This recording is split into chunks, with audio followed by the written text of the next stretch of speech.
Estamos chegando para comentar um episódio e meio do Ultraman Arc, o power-up dos Bombunger e a equipe finalmente completa novamente. E você sabia que a sua memória pode estar te traindo? Vamos falar do efeito Mandela no Tokusatsu. O Toku Agora começa agora! Está começando pós o feriado de Dia das Crianças, mais um Toku Agora, com a trupe completa. Tudo bem, Gil, Kuroda? Tudo ótimo. Boa noite. Boa noite. Bem com você. Bem com vocês? E como foi, Gil, o primeiro Dia das Crianças com duas crianças? Foi Tiro, complicado. porrada, bomba. Complicado e custoso. Custoso. Mas foi legal. É porque é um recém-nascido e um pré-adolescente. É um Daqui a pré-adolescente pouco. que quer ser criança, que convém para ganhar presente. Né? É velho. É velho demais pra ser criança, mas novo ainda pra ganhar presente. E bem isso. É. E daqui a pouco, dobradinha de Arc, que nem deveria ser dobradinha, porque vocês vão entender melhor. Daqui a pouco. Então vamos começar o nosso programa com os comentários dos nossos espectadores. E muita gente embarcou no tema principal do nosso programa e também até comentaram e acrescentaram séries Boy Love aqui na nossa lista da semana passada, hein? Eu li alguns, faz uns dias, o pessoal até que tava comentando mesmo, né? E vamos começar aqui então com o comentário do Thiago Guimarães. Abraço. Comecei vendo BLs assim. O primeiro foi Cherry Magic com o ator do Banjo. Também vi Absolute BL e muitos outros protagonizados por atores de Kamen Rider, Super Sentai e Ultraman. Depois dessas não parei mais de assistir, principalmente os tailandeses. Mas de uns bons tempos pra cá eu dei uma pausa, pois estou na fase de assistir animes. Estou gostando muito do Gavi e amei o crossover com Tokyuger em Bombunger. Combinou muito bem e ainda ficou o poder para o membro extra usar quando está lutando com o Mecha. Um forte abraço. É isso aí. Vamos falar mais sobre isso daqui a pouquinho. O próximo comentário é do Karura. Pulou um que foi exibido junto com o do Kentaro Maeda. Foram na mesma época. Que foi o do Wataru Hyuga, o Daiji Igarashi. If it's with you, Kimi to narakoi wo shitemi temo. É isso aí, cara. Que Nihongo Plus Platinum. Pra onde que é esse ator? Faltou na lista, eu nem sabia desse. O do Kentaro Maeda é aquele BL que eu citei que está na Netflix atualmente. E realmente na mesma época teve esse com o Wataru Hyuga, o Daiji Igarashi, que era o irmão. É o irmão, Fazia o irmão do Kentaro Maeda na série do Kamen Rider Revice. Ele fez um na mesma época, esse If It's You. Então eu tinha deixado esse de fora da lista. Daqui agora o Karura acrescentou na lista pra gente, né? Boy Love. Pimenta, abraço pra Pimenta, mandou. Minha filha adora essa série. Eu li esse comentário, essas séries BL. Mas curte mais as coreanas. E o que não falta em Tokusatsu é bromance. É verdade. O último era o Sonoi e o Tarô em Dom Brothers. Abraço, é verdade, eu adorava esse bromance em Dom Brothers. E quem reclamava, vou falar pra você, a galera amava Shurato, Cavaleiro do Zodíaco, e Sakura, e tinha todas as coisas nesses animes aí, viu? Os comentários foram bacanas. E tem a nossa audiência é de boas, né? A gente tem uma audiência qualificada. Ninguém veio. Ai, lacração. Não teve. Eu não conheço muito BL japonês, eu conheço mais coreano também, igual o Pimenta por causa da minha esposa, que curte aí bastante Durameiraça, né? Então eu acompanho alguns com ela, assim, mas japonês realmente. Engraçado isso, né? Porque eu que sou fã de cultura japonesa. Consumo tokusatsu e cinema japonês, novela e dorama japonês eu não consumo tanto, deveria consumir mais, né? E eu tava num grupo de zap, eu joguei aí, quando eu falei que a gente ia falar sobre esse tema, e aí falou, né? Parece que é quase que obrigatório, né? O ator sai do tokusatsu e vai fazer BL. Eu gosto muito de um BL americano que chama Top Gun. Top Gun, é verdade. Inclusive, estava conversando com uma amiga minha que dá aula de japonês na escola que eu trabalho, e daí ela disse assim, eu tô assistindo uma série aqui, um BL, ela falou. Daí ela comentou, ela me mostrou o pôster, daí eu olhei assim, que estranho, eu conheço esses atores de algum lugar. Daí eu pesquisei o nome e adivinhe, os dois protagonistas, um é o Lupin Blue, de Lupin Ranger, e o outro é o Kanalo, o Ryusou Gold de Ryu Soldier. Daí eu falei, olha só, os dois fizeram Super Sentai. Canalo, grande Canalo. A gente tem a lista. E o Canalo, aliás, Gil, continua procurando casamento. Na série era com uma menina, agora é com um advogado. É isso que eu ia falar. Canalo safado, desesperado por casamento, isso aí. E o Carlos Rodrigues, que eu acho que não tinha comentado antes, né? Não, acho que não. Sinceramente, meu interesse de ver esse filme do Gotchardo é 0 ao cubo. Rapaz, Gotchardo é complicado, né? Como quem acompanha aqui assiduamente o Tocou Agora, e eu ando sumido aí por motivos familiares e paternos, parentais, e eu tô sempre atrasado com as séries atuais porque eu tenho que seguir o cronograma do TocoCast, né? Sim. O Nares e o Kuroda ainda tem intervalos, eles têm folgas no TocoCast, eu não tenho. Então a gente inverte, minhas folgas são aqui. E eu tô agora correndo com o Gotchardo pra poder a gente finalizar a gravação do TocoCast aí, que vai rolar esse ano aí, hein, galera.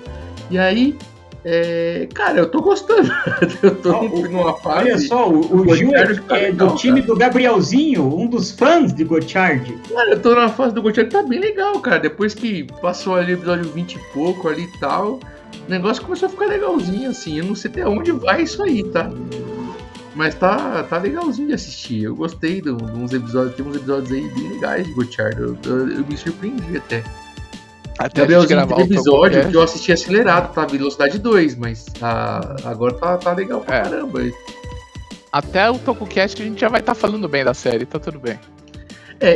A gente consegue fazer série ruim e ficar boa no TocoCast, vamos falar a verdade, né? Zio tá aí pra provar que a gente é fera nisso aí.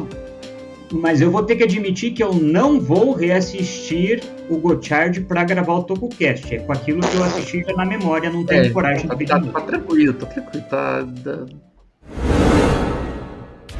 Então, gente, daqui a pouco vai rolar nosso review sobre Bumbum. Deixa eu pôr minha jaqueta aqui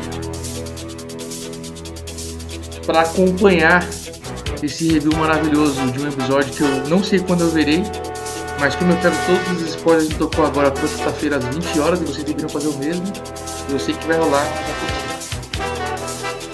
daqui a pouco.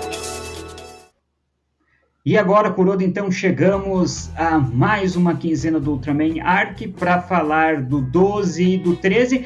É mais do 12, né? Porque é o 12, do 12 e meio. É interessante porque já teve uma recapitulação, mas a primeira ela foi fora da cronologia da série.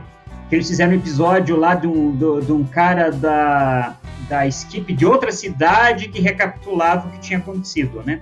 Mas aquele estava fora da cronologia. Essa recapitulação tá na cronologia da série. É o episódio 13, faz parte ali. Não teve nada de novo, mas deixa uma pulga atrás da orelha, né? Mas antes vamos falar do mais importante, que é o 12, né?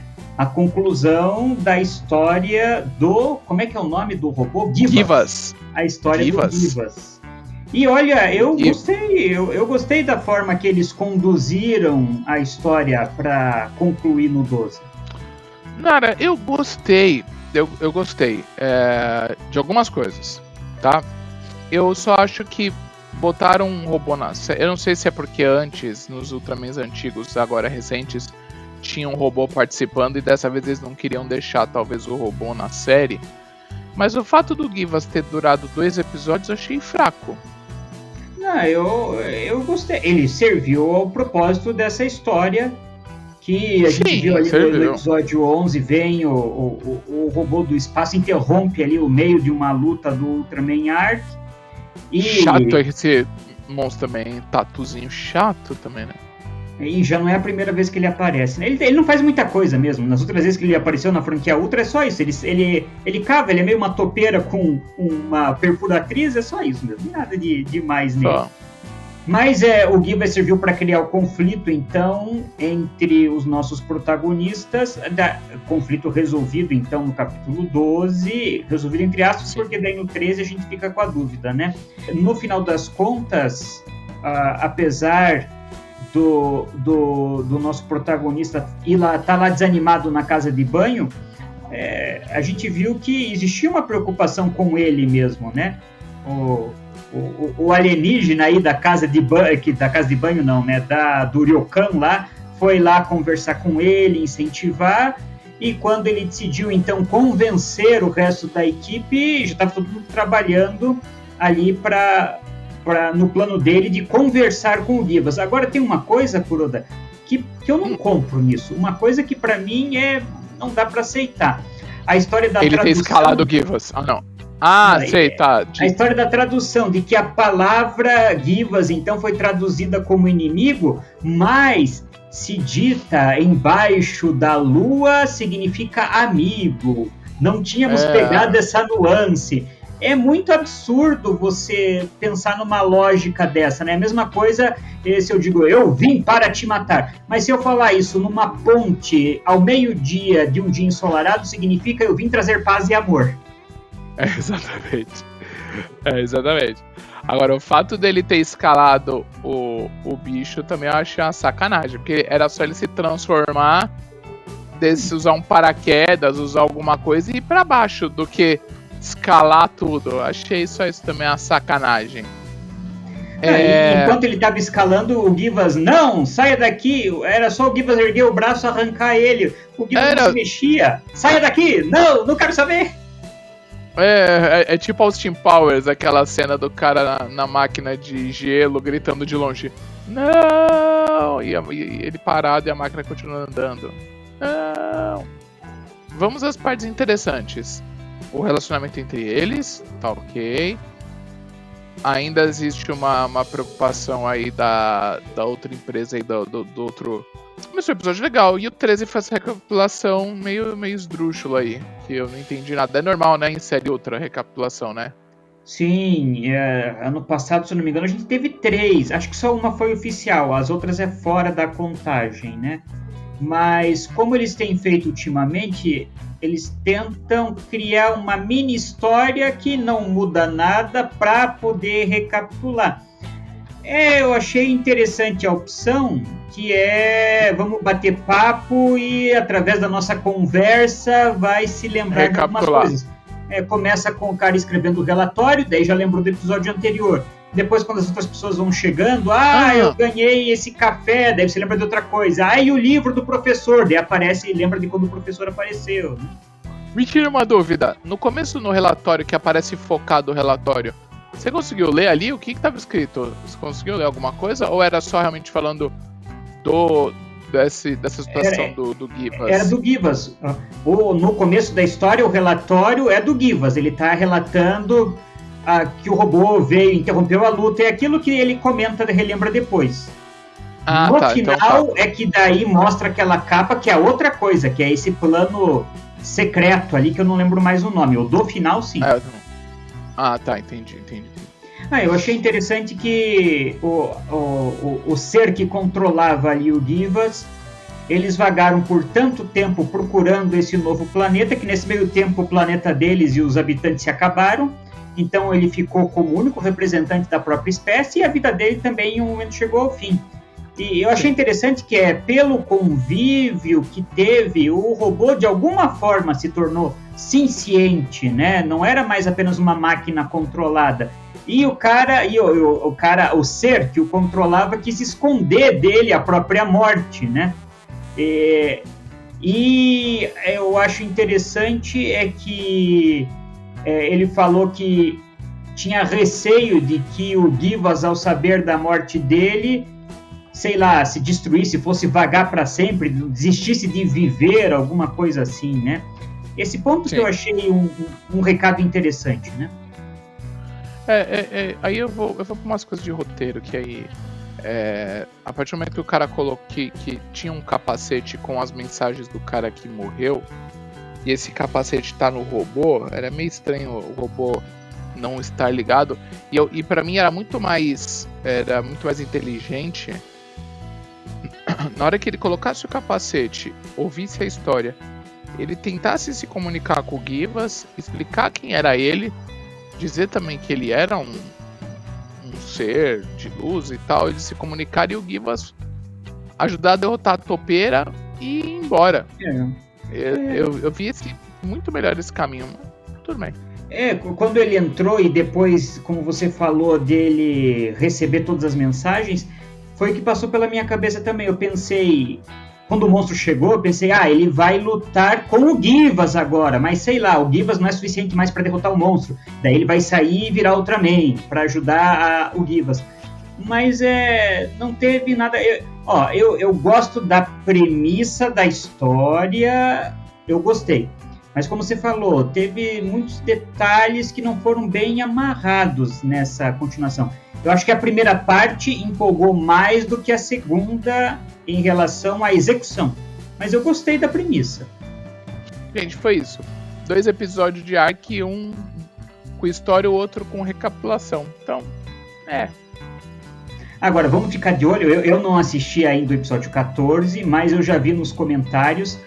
E a gente vê no preview que vai ter uma história que passa uma parte ali num cinema. E eu já vi em comentários por aí que a Tsuburaya recheou de pôsteres de produções dela naquele cinema em que vai se passar a história.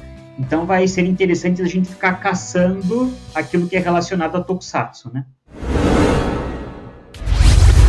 E daqui a pouco nós vamos falar daquelas séries, momentos, acontecimentos que você tem na sua memória sobre produções de Tokusatsu, mas adivinhe só, nunca existiram?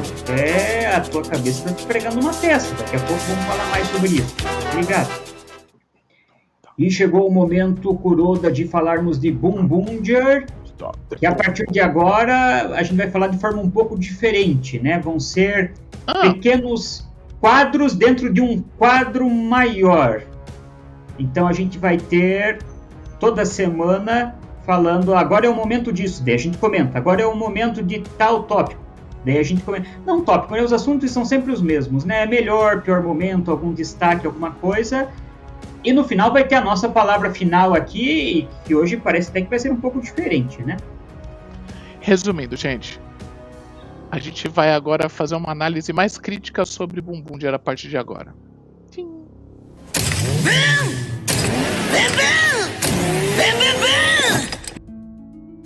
O que aconteceu então nesse episódio 33 de Boom Boonger, Kuroda? Vamos resumir para quem está nos acompanhando. O Gemba ainda estava afastado da equipe, como nós vimos no episódio 34, mas ele já teve ali uma lição que o Tokyo Rokugo, né? E aqui nesse episódio eu acho que a gente tem 2 momentos. A gente tem a história do Gemba acontecendo e o grande momento, talvez, o grande momento mais até do que a volta do Gemba para a equipe que acontece e os novos poderes, que também é algo muito importante, mas é o fechamento da história do Mad Rex, né? Que, na minha opinião, até agora é um dos melhores vilões de Boom Boonger, né? O que mais que a gente pode dizer que aconteceu nesse episódio? Não, resumidamente é isso. Você mandou bem, é isso. E como foi falado nos comentários também, agora o Boom Violet também tem um upgrade do Beyond, né? Com os trens. Então aconteceram essas coisas no episódio de hoje.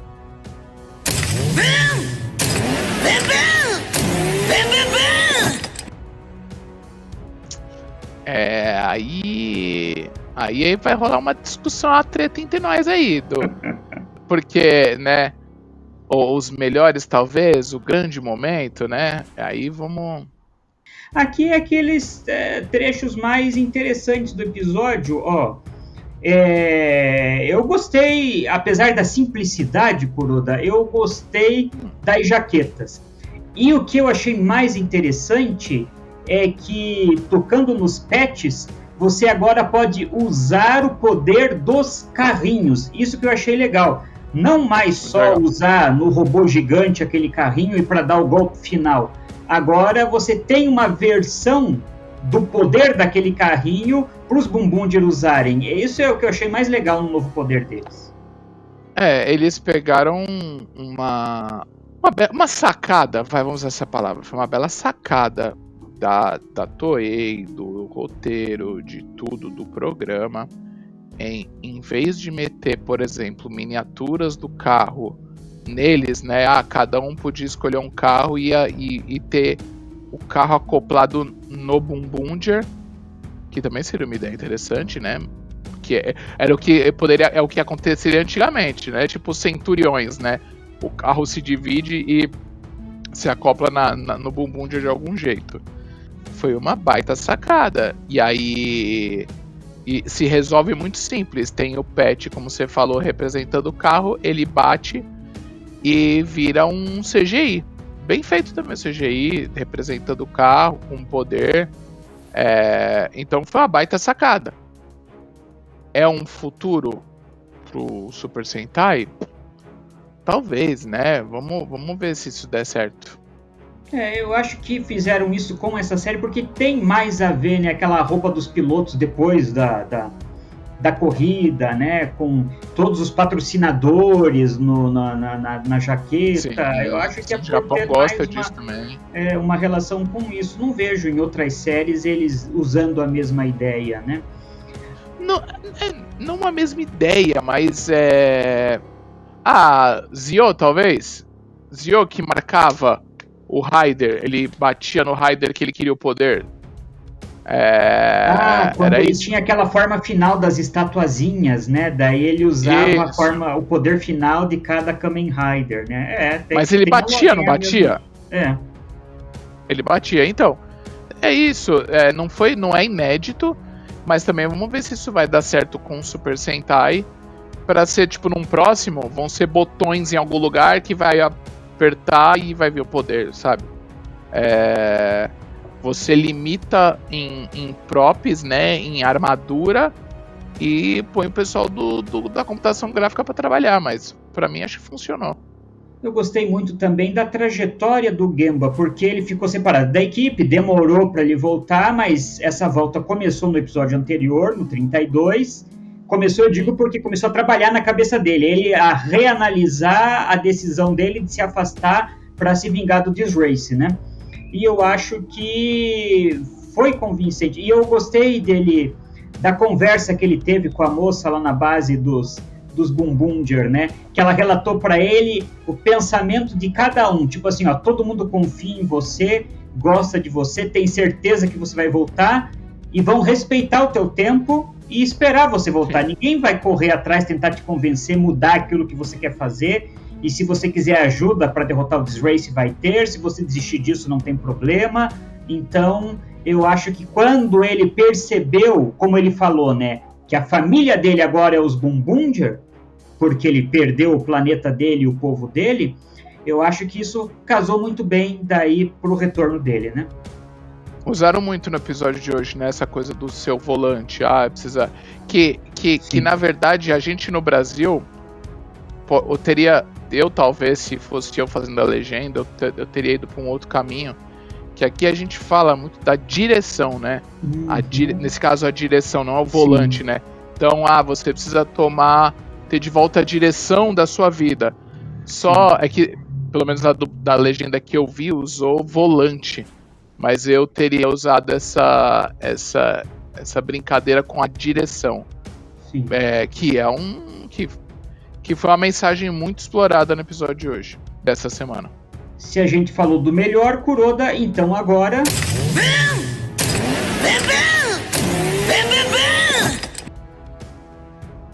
E também dá pra dizer, né? Não teve pior momento. Pode dizer, se acha que não teve nada de ruim, também vale, né? Eu vou te ser sincero, eu falei agora, minutos atrás, que o que eles fizeram com o trem com o Byung-Ji. Eu nem sei se precisava ter isso na série, sabe?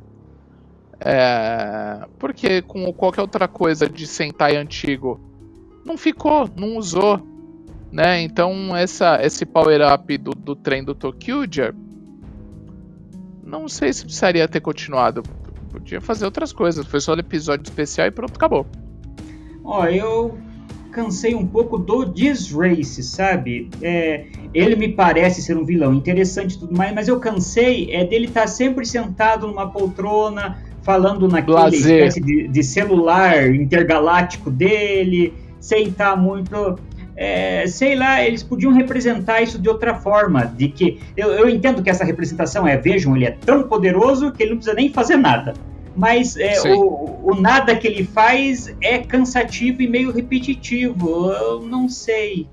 Então eu espero que dê uma sacudida a partir da semana que vem, e parece que vai ter uma sacudida nos vilões, né, e que isso apresente pra gente o Disgrace de outra forma, né?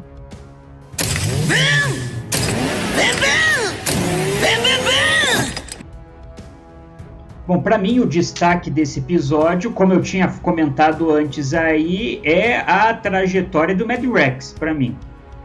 Eu acho que ficou muito bom, o Disgrace percebeu e daí pôs aquela outra coisa para ele lutar e obedecer.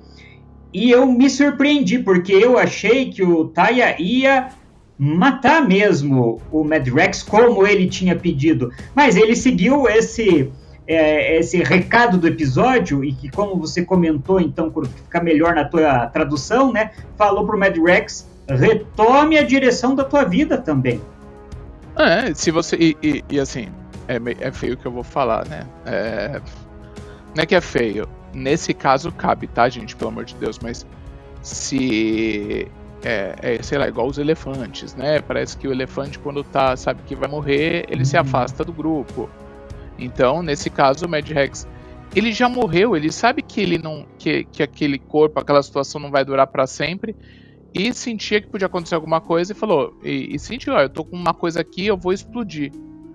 Vou embora, vou explodir do meu jeito, nos meus termos. Ele escolheu como ele queria, ou aonde ele queria, talvez, e foi isso, foi pro espaço com o carrinho dele lá e explodiu. E é isso, acabou.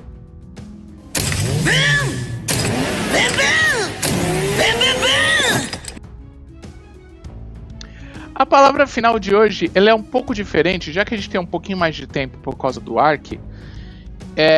Eu queria puxar uma discussão rápida, que não é o nosso tema do programa de hoje, mas um mini tema com vocês três. Hoje, assistindo as coisas pro programa de hoje, eu percebi algo que está ficando muito forte, na minha opinião. Eu queria a opinião de vocês em relação a produtos de Tokusatsu em geral, porque a gente sempre ligou o Tokusatsu com os brinquedos, né? Historicamente, todo mundo sabe, né? Feito para vender brinquedo. Mas assistindo Ark, aconteceu uma coisa com anúncios dessa semana que me pegou. As 3 séries últimas séries das 3 franquias estão engajando com vestuário. Então, aí eu vou dar os exemplos e eu queria saber a opinião de vocês. Nós tivemos então as jaquetas do Boom Boomger, que já foi anunciado que vai ser vendido, né? Nós temos o anúncio das roupas do Gotchard. E assistindo Ark, saiu a propaganda das capas da família Ultra, né? Aquela que é um sobretudão azul. Ultra Zero, né? Um azulão. Isso será que é um novo... Eles perceberam que vestuário geek tá aqui? Vestuário geek, então, será que eles perceberam só agora? Ou eu que percebi só agora que tá dando dinheiro? Que é um caminho a se seguir? Não, eu acho que acontece já há algum tempo. Eu acho que talvez eles estejam investindo mais ainda nessa parte do vestuário. Mas, por exemplo, na franquia Kamen Rider já faz há vários anos que a roupa, às vezes, dos vilões, o acessório dos heróis, de ter um brinco, um anel, alguma coisa, também é vendido. Mas a Toei, ela, sei lá, dá pra gente dizer que ela faz isso há pouco mais de 10 anos, eu acho, na franquia Kamen Rider, por exemplo. Porque se a gente volta, por exemplo, em Zyuranger, cada Ranger tinha uma roupa específica, mas aquilo nunca foi vendido. A Toei nunca se tocou que ela poderia vender as roupas civis dos Zyuranger. Eu acho que é só lá com Gal Ranger que eles começam a vender as jaquetas, acho que antes com Google Five, vender a jaqueta do personagem, mas ainda é só a jaqueta. Depois de um tempo, a Toei percebeu que o ideal era inventar itens, e a Tsuburaya tem feito isso também. Ela cria itens de vestuário que ela coloca nos personagens civis para vender depois para as crianças. Eu acho que eles faziam coisas bem limitadas, muitas edições limitadas, e começaram a realmente nesse ponto aí, perceber que tem um mercado aí e vão testar, né? Até porque a gente sabe que as vendas de brinquedo, se fosse sempre de vento em popa, eles não iam enfiar cada semana uma forma diferente no Kamen Rider, por exemplo, também, né? Então acho que é um mercado que eles devem, não tenho informação nenhuma sobre isso, mas fica claro que eles querem explorar, né? Se vocês forem avaliar, não com roupa, mas como o Nares falou, em outras coisas eles já deram uma amostra disso, né? Acho que o próprio Belt, né, e os gadgets de Belt é um exemplo, né? Eu reparei que agora, nessa última semana, foram muitos anúncios ao mesmo tempo. Então foi o anúncio da roupa do Gotchard, o anúncio da jaqueta do Bumbum, nos comerciais do Ark. Até então eu não tinha visto esse comercial, então pra mim ele é recente, desse sobretudo. A roupa também tá com Bandai nesse quesito? Essas roupas também são lançadas pela Bandai. Então tá tudo coligado mesmo, cara. Eu acho também que talvez a roupa esteja se tornando mais vendável que o brinquedo, pensando que as crianças precisam se vestir. Então é mais fácil elas convencerem o pai a comprar um item de vestuário da série, porque a criança vai precisar de roupa de qualquer jeito, do que brinquedo. Você pode dizer, não, você já tem brinquedo suficiente. Não, esse brinquedo eu não vou comprar. Então talvez estejam atacando por aí. Tem um outro lado que eles sempre atacaram, que é comida, né? Salsicha, tem uma marca de salsicha que você encontra na internet propaganda desde os anos 80. Todos sentam fazendo propaganda com os Kamen Riders, aquela bebida, a Orominchi. Desde os primeiros Riders da era Heisei, tem todo ano propaganda daquela bebida. Só que o meu ponto, nesse momento, tá sendo não para as crianças. As propagandas que têm saído de vestuário são para os adultos. Entendeu? Por isso que eu achei eu achei curioso isso, tanto que o do Gotchard tá lá, tamanho PMG, ou era MGGG, acho que era isso. Sim. A jaqueta também. Então é mais para os mais velhos do que para as crianças. É isso que eu achei um movimento interessante. Mas fica aí, vocês que estão assistindo a gente nos comentários, diz aí que a sua opinião, se eu fiquei muito louco ou se eu percebi só isso para os adultos agora. Mas eu achei um clique que me deu que eu queria jogar em pauta para este programa. Vamos seguir agora então para o tema principal do nosso programa, porque tem um certo efeito Mandela, às vezes, para quem já ouviu falar desse termo, tem um certo efeito Mandela em algumas coisas de Tokusatsu, principalmente relacionado ao que foi exibido no Brasil. Talvez uma época com menos comunicação, com menos troca de informação, talvez simplesmente por você ser criança. Tem muita coisa que a gente lembra e não era daquele jeito, né? Eu acho que principalmente, não tem a ver com Tokusatsu, mas principalmente a gente tem falsas memórias relacionadas à fotografia. A gente viu muitas vezes uma mesma fotografia e lembra de um fato que não vivemos. Mas é porque você durante muitos anos, viu aquele porta-retrato, daí você até acha que estava naquela festa de família e nunca teve. E isso às vezes acontece com o Tokusatsu, né? Efeito Mandela, para quem não sabe, é porque nos anos 90 todo mundo começou a dizer e saiu notícias tal que Mandela tinha morrido e na cabeça de todo mundo Mandela estava morto. E não, Mandela estava preso. E aí logo depois ele volta e vira presidente, né, da África do Sul. Então foi conhecido esse termo como efeito Mandela. E aí tem alguns exemplos do mundo geek, nerds também, que é isso, todo mundo acha que é uma coisa, não, é isso mesmo que fala. E no fim não é um delírio coletivo.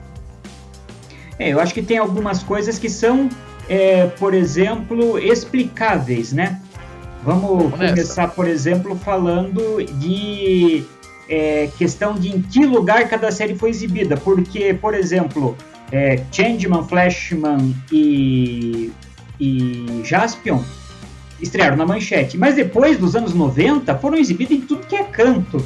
Daí a pessoa às vezes jura que, sei lá, viu na Globo, até não, essas séries você não viu na Globo. Ou confundem, falam que viram Metalder na Manchete, não passou na Manchete. Viram Kamen Rider na Record, não, esse não teve na Record. Então as pessoas daí começam a confundir em que lugar elas viram.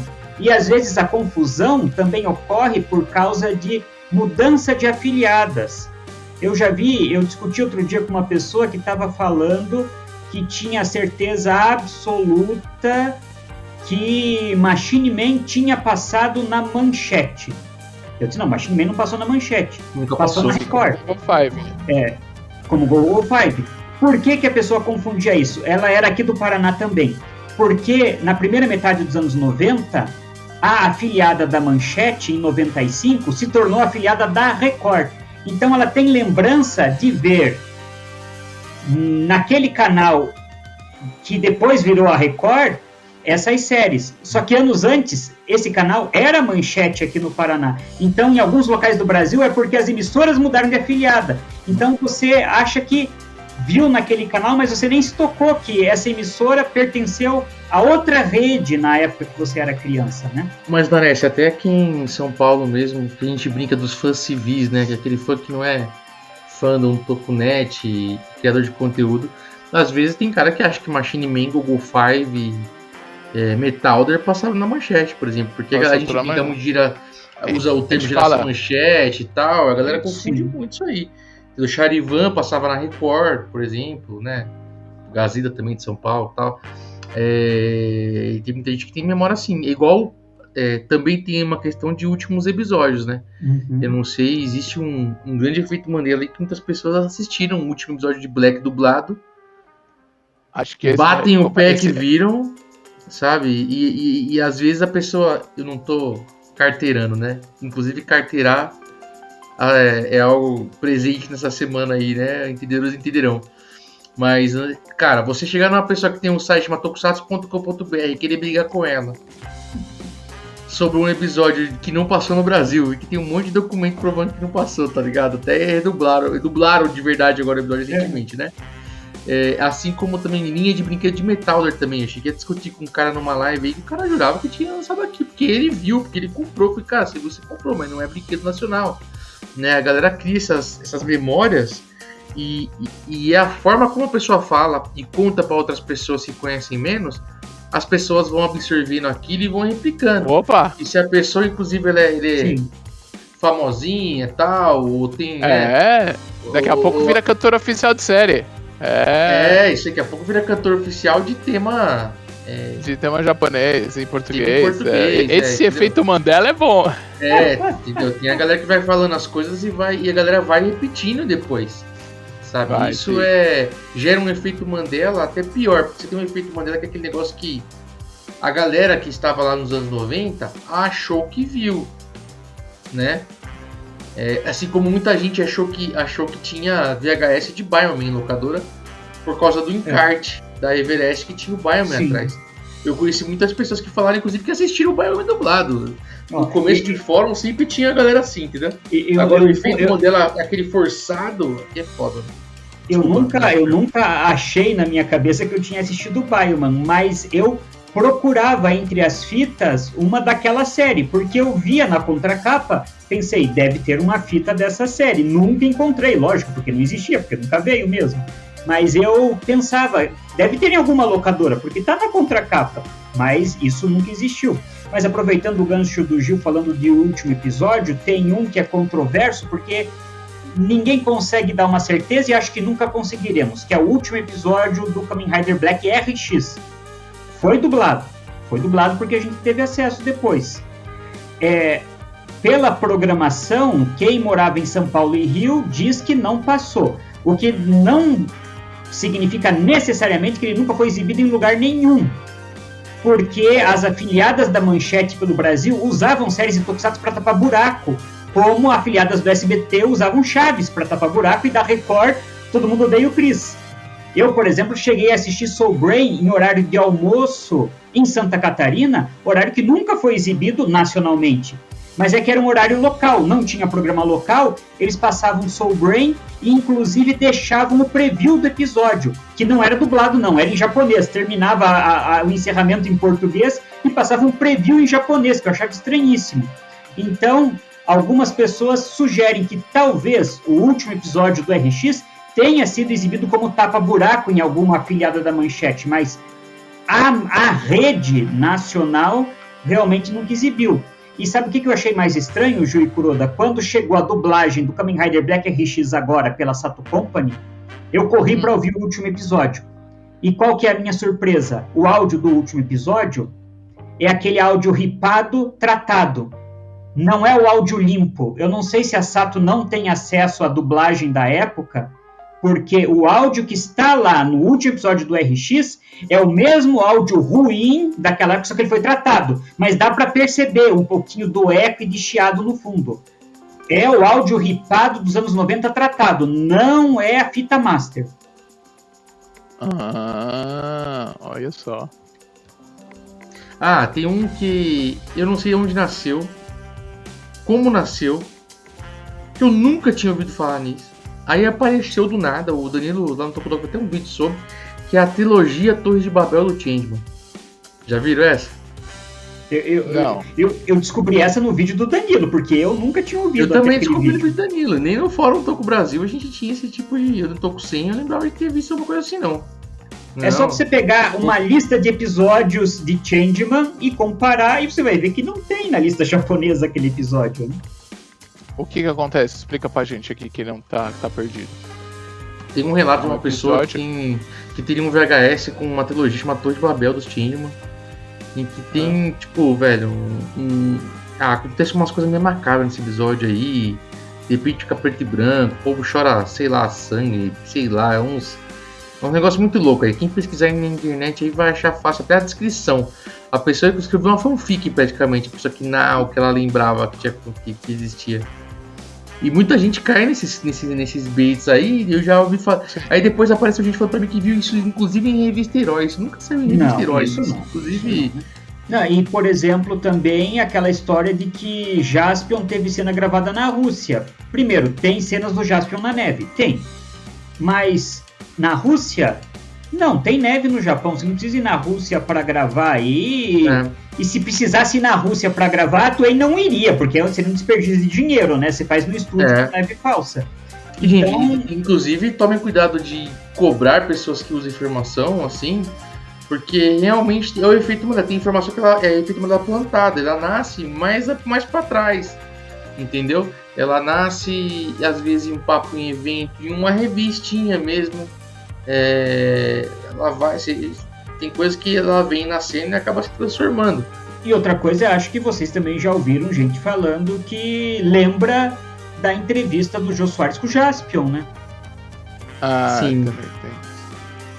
Mas você que tá aqui de novo, né? Você que tá aqui acompanhando a gente nessa discussão, tem algum que você ficou sabendo que você jura de cair junto? Tem algum que você... Não, isso eu tenho certeza absoluta, né? Ou descobri faz pouco tempo que era uma mentira, minha vida é uma mentira, também deixa aqui nos comentários pra gente falar na semana que vem. Mas é interessante. Eu já ouvi muita loucura, já ouvi que Spectraman era a mesma produtora do Ultraman.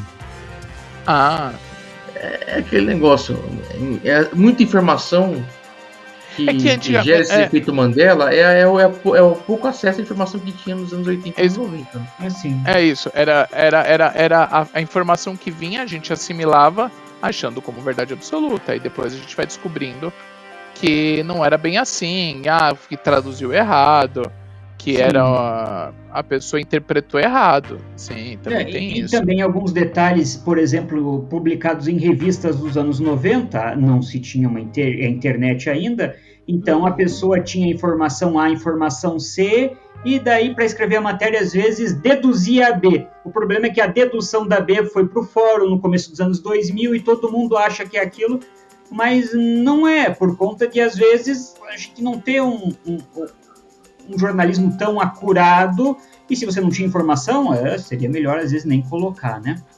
Mas É verdade. deixe aí então o seu comentário e vamos seguir agora no programa com as notícias da semana no CTJ News. E grudadinho, o Dani conta pra gente o que temos no TokuCast de amanhã. Direto da Central Tokusatsu de Jornalismo.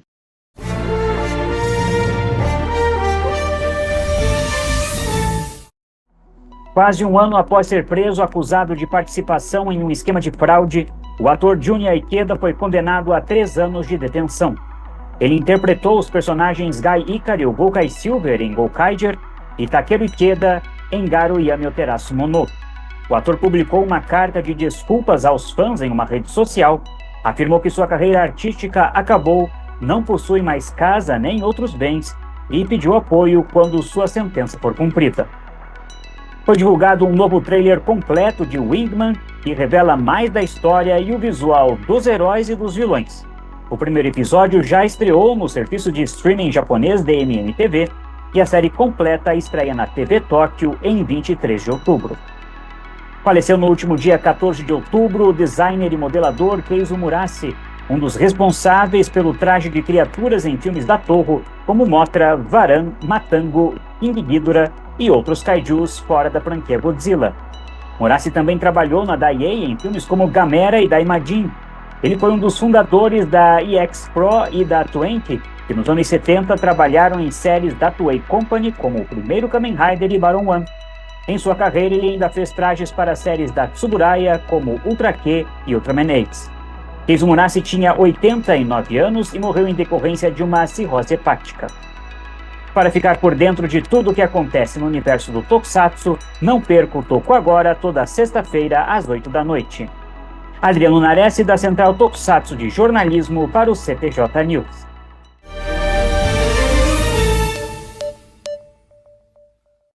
É isso aí, Nares. E próximo TokuCast, Inframan, o Super-Homem Atômico. Inframan, o Super-Homem Atômico é o tema do nosso próximo TokuCast. Não deixe de colocar os comentários no YouTube e no Spotify. E não esqueça também das 5 estrelas no Spotify, né? A cada 5 estrelas que você coloca, um prédio é reconstruído no Japão após um ataque de kaiju. Inframan, o Super-Homem Atômico é o tema do nosso próximo TokuCast. Seja padrinho e concorra a brindes todo mês, tá? Minna Mataraishu. E é isso aí, mais um CTJ News. Que saudade de falar essa frase aqui. Mais uma semana de notícias, nosso giro de notícias, né? Aqui na nossa revista eletrônica de Tokusatsu semanal. E o próximo TokuCast, como vocês viram aí, o nosso amado Dani Tsurugi aí contando, e vocês estão vendo agora no banner. É um filme, cara, muito interessante. Esse filme chama Shunkyō-Shuya. Eu acho que é isso. Se não for, o membro do TokuCast especialista em cinema chinês, que é o Diego Ramiro, vai contar melhor pra vocês lá no TokuCast, tá? Mas esse filme aqui é um filme chinês, gente. Assim, ele é uma produção da Shaw Brothers, que fez vários filmes aí, principalmente filmes de Kung Fu aí, no Bruce Exploitation, Kung Fu Exploitation da vida aí dos anos 70 e 80. E tem alguns nomes, inclusive, né, da Toei aí, né, envolvidos, eles vão descobrir no TokuCast. E ele é o primeiro filme de super-herói chinês, assim, super-herói, né, não herói, de super-herói chinês, né, de que se transforma, que tem poderes e tal. E para quem assistir, vai perceber claramente toda a influência do Tokusatsu, do gênero Tokusatsu infanto-juvenil dos anos 70 nessa produção. Vocês vão encontrar muita influência de Kamen Rider, muita influência ali. Esse filme é de 75, se não me engano. Então você tem muita influência de Kamen Rider, principalmente o Shigo e o Nigo, né? Porque fazia sucesso também em outros países ali no Japão, que era exibido. Ultraman também, porque esse cara também fica gigante. Tem cenas nesse filme assim que são fantásticas, assim, parece que você está assistindo ali uma série da Toei mesmo dos anos 70, sabe? É muito perfeito. Tem cara que trabalhou com o Nobuya Dima, se não me engano, também na produção, então vocês vão curtir. Ele é praticamente um filme de tokusatsu japonês, só que com chineses ali fazendo seus papéis. É muito legal, é muito divertido. Foi exibido no Brasil, se não me engano, nos anos 70, né? Não sei se foi exibido depois disso no cinema lá no Rio de Janeiro, se não tô maluco. Mas é muito interessante esse filme para ver a influência do Tokusatsu já nos anos 70 no cinema oriental. É muito legal, assim. Inclusive dá para ver o que dá para fazer com mais dinheiro, né? Porque como tem alguns cenários ali que é como se fosse a Toei com mais dana pra fazer, né? Eles só não capricharam na roupa do herói aí, que é minha zoadinha, assim. Mas é muito bom, é muito divertido, vale a pena. Você curte Tokusatsu, era show, assim, vai se divertir pra caramba. E se você curte filmes de Kung Fu também. Só pra avisar então, antes da gente encerrar, este final de semana, Gil e Companhia Limitada em Santo André, no Anime Go. Anime Go. Eu em Ribeirão Preto, terra de Insector Sun. Talvez eu veja Cris Lee lá. Paul Festival Ribeirão Preto. E sábado, show do Di Ferreiro. Domingo, show do Gabriel Pensador. Vou estar lá em Ribeirão Preto. Você vai ver o Insector Sun em Ribeirão Preto e vai também ver o Di Ferreiro também? E o Gabriel Pensador e eu no mesmo lugar, no mesmo recinto. Olha que mágica essa frase. Então, o Gil eu espero uma selfie você, o Insector Sun, um abraço Cris Lee, o Di Ferreiro, o Palmeirense, gente boa, e o Gabriel Pensador juntos, cara. Então esse programa fica por aqui, agradecendo como sempre a sua companhia, a sua audiência, e voltamos na próxima sexta-feira. Até lá! Tchau, vira apoiador lá do Topcast que você tem um capacete em dezembro, do Fire. Vira padrinho lá pra nós.